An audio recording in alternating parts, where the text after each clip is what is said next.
In September 1949, in a flush of post-war enthusiasm about the possibilities of social science, UNESCO established the International Political Science Association. This was to be constituted on the basis of national bodies, and so Britain needed one. In November 1949, a letter was sent to all university teachers in political studies in the United Kingdom proposing the formation of a political studies association. The letter was signed by luminaries such as Ernest Barker, G.D.H. Cole, Norman Chester, Harold Laski, W.J.M. Mackenzie and W.A. Robson. The first meeting took place with Norman Chester as chair and with a brand new committee. The Political Studies Association of the United Kingdom was formed and set out its key objectives. The inaugural conference took place in Oxford, organised by David Butler, and around 50 lecturers from 12 universities attended. Within the first year, the membership was up to 100. In February 1953, the association's first journal, Political Studies, was launched. The founding editor, Wilfrid Harrison, took on the job, in his own words, in a fit of absence of mind. He succeeded in laying down the foundations of one of the world's leading politics journals. Just 30 minutes ago, the polling stations closed and voting in the general election ended. By the mid-1950s, many universities had established lectureships in political studies. The association's annual conference included contributions from top professors and also politicians, such as Edward Heath.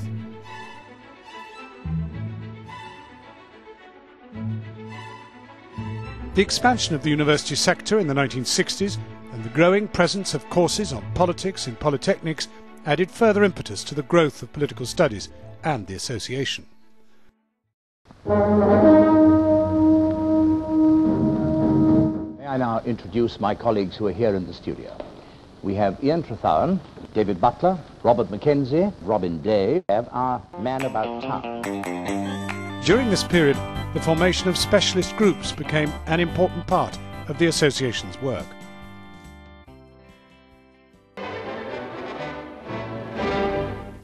Good evening. In 5 minutes' time, at 6 o'clock, the Prime Minister will speak to the nation about last night's devaluation of the pound. It's just losing its value. It's falling, and so everything's going to be worth a lot less. Tonight, we must face the new situation. Do you think that the economy is in trouble at the moment? I should jolly well think it is. Of course it is. While British troops were sent to Northern Ireland, the Political Studies Association wrestled with the eventual decision to allow polytechnic lecturers to be admitted for the first time as members. 2 new specialist groups were founded during this period. By 1975, there were 600 members, but many felt that it was time for the association to be more ambitious. A slate of new candidates for the executive committee was organised by Young Turks led by Brian Barry and Jack Hayward, and the result was a clean sweep which re-energised the organisation. Another important development was the formation of the association's women's group by such future key figures as Vicky Randall and Jolly Lewandowski, with the aim of redressing the gender imbalance in political studies, providing a supportive framework for women and promoting the study of women and politics. With higher education cuts through the next decade, the study of politics and the number of politics academics saw a decline. Where there is discord, may we bring harmony. Where there is error, may we bring truth. However, the association held its own, and in 1981 it launched its second journal called Politics. Argentina has invaded the Falklands. The government are expected to confirm the invasion soon. Senior ministers are meeting now at number 10.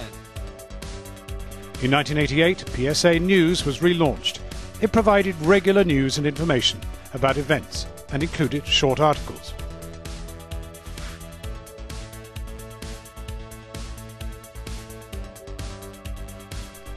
The association launched its graduate network to support the next generation of political academics throughout the UK and abroad. That Britain's best interests are served by suspending our membership of the exchange rate mechanism. In 1992, John Benyon became treasurer and renegotiated publishing contracts with Blackwell Publishers, resulting in much improved income for the association. And in the following year, the association appointed Elizabeth Meehan as its first woman chair.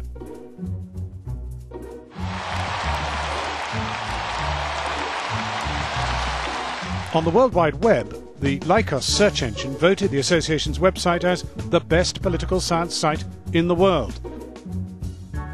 With Rod Rhodes as its new chair, the association took the plunge and launched its third journal, named the British Journal of Politics and International Relations.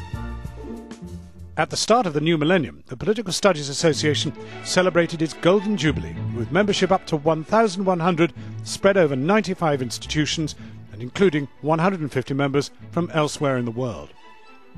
Following a highly successful conference at the LSE, the association organised its first awards ceremony to celebrate its 50th anniversary.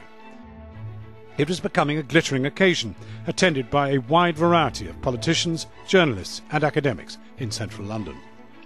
The first awards lunch was in 2003 and became an annual occasion at which to recognise the achievements of major figures from the world of politics and academic study.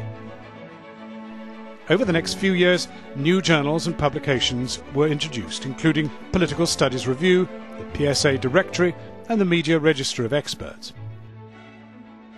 With John Tongue as chair, more funding was provided for specialist groups, of which there were now well over 30, and closer links were established with political science associations in other parts of the world. The report of the 2007 ESRC International Benchmarking Review of Politics and International Studies reported that UK politics research was world-class.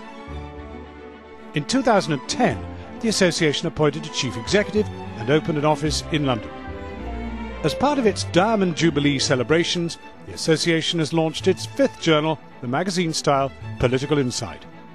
To celebrate its 60th anniversary, Wyn Grant has written a history of the association's first 60 years, and 2 new books have been published. While the association may be celebrating its 60th anniversary, social sciences are facing uncertain times, and students are anxious about the proposed increases in tuition fees. The Political Studies Association of the United Kingdom has changed greatly since its foundation 60 years ago, and its founders might be genuinely surprised at just how far it has come. Nonetheless, aims of the association remain the same, and in today's changing world, these seem more important than ever.